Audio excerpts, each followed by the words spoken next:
po jako akawuwo najjayo ssente azimukwase era wazimukwasiza n'aziteeka mu nsawo. Nga Uganda yeteekateeka okujaguza olunaku lw'okwefumiitiriza ku bikolwa ebyobulyake n'obuli bw'enguzi ng'ennaku z'omwezi mwenda omwezi ogwa Desemba, gavumenti etongozza kaweefube ow'okulwanyisa ebikolwa eby'obuli bw'enguzi n'esaba bannayuganda okuyimirira awamu nayo naddala nga baloopa abo be bamanyi abeenyigira mu bikolwa bino. Mu lukuŋŋaana lwa bannamawulire ku Media Center mu Kampala, kaliisoliiso wa gavumenti Honorable Betty Olive Namisango Kamya agambye kino kye kiseera bannayuganda okufungiza okulwana olutalo luno era ng'onaaweze obutatira muntu yenna ku liiso singa anaaba ali akudde ensimbi z'eggwanga kubanga guno gwe mulimu omutongole ogwamukwasibwa omukulembeze w'eggwanga. Byowandiise ebibyo tusooke tubinoonyerezeeko.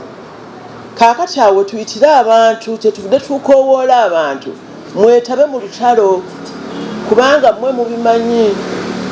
Oba ennyumba ya gundi agitadde mu mannya g'omwana we nga gw'okimanyi jangu ombuulire.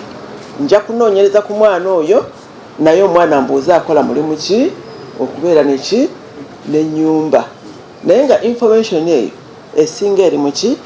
Eri mu bantu, eri mu bazadde, eri mu bakyala. Betty Kamya asabye bassentebe okuva ku LC esooka okutuuka ku LC ey'okutaano okutandika n'olunaku olw'enkya batuuze enkiiko boogere ku buli bw'enguzi ssaako bannaddiini okuyambako mu kaweefube ono wamu ne bannamawulire okulaba ng'olutalo luno olw'obuli bw'enguzi lulinyibwa ku nfeete. Tusaba abachairpersons mwenna aba local council okubira ddala ku local council 1 okutuuka ku local council 5 mu wiiki eno okuva leero okutuusa nga 9 era n'oluvannyuma lwonna muyite kanso mwogere ku nsonga y'obuli bw'enguzi mu bitundu byammwe.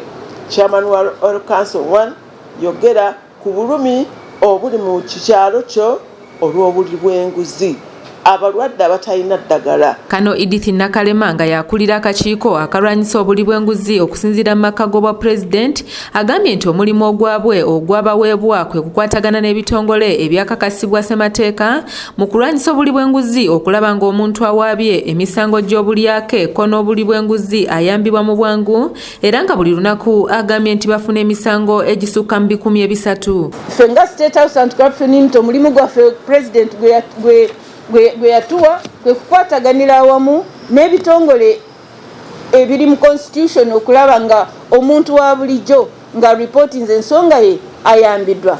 Kyenina okutegeeza abannayuganda nga bwe tufunye omukisa olwaleero kwe kumanya nti abantu ebitongole byonna ebiri mu kulwanyisa obulyake n'obuli bw'enguzi nga bikulirwa Inspectorate of Government, PPDA, Office of Auditor General, bayaniriza office ya President bulungi abapoliisi be banoonyereza emisango gyonna egikolebwa mu Anti-Corruption Unit oba eginoonyerezebwako mu Anti-Corruption Unit ate mingi nnyo. Olunaku luno lwakukuzibwa ng'ennaku z'omwezi 9 omwezi ogujja era ng'emikolo emikulu gya kubeera mu kisaawe Kololo ng'omujaguzi omukulu wa kubeera omukulembeze w'eggwanga Yoweri Kaguta Museveni.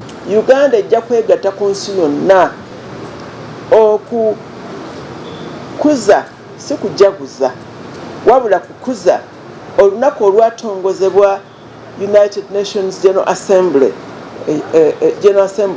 okubeera olunaku olw'okufumiitirizaako ensonga z'obuli bw'enguzi. Stephen Tumusiime yakusakidde eggulire lino okulwa ABS Television. So tuyita Local Council 1, Local Council 2, Local Council 3, Local Council 4 ne Local Council 5 muyite councils mwogere ku buli bw'enguzi.